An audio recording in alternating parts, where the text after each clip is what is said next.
What number is that? Write Oh, what number is on this? your paper. Go. No, what number is this? 5. Okay, you're right. 5. Ayusin ang sulat, kuya. Slowly. Okay, Write 5 on your circles. paper. 5 circles.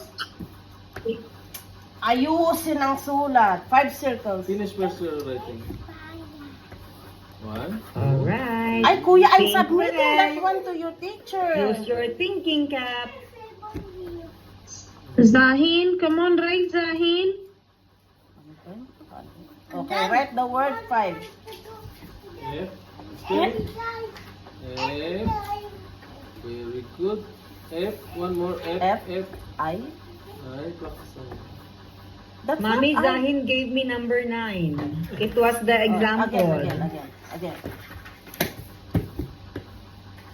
Okay, ayusin. Okay, please do it on your own except for the number word. I know you need Okay. mommy because it's kind of 2.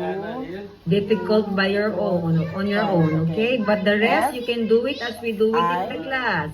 1, 2, 3, 4, 5. Panache is done. Okay, Panache you can send later when mommy is available, correct, Panache? V. E. Very good, Notayla. See, and Notayla, good job. Luis. Jethro, very good. Dati, asin. Ano pagkain? Adil. Okay. Karishma. Wow, Adil gave me cars. Adam.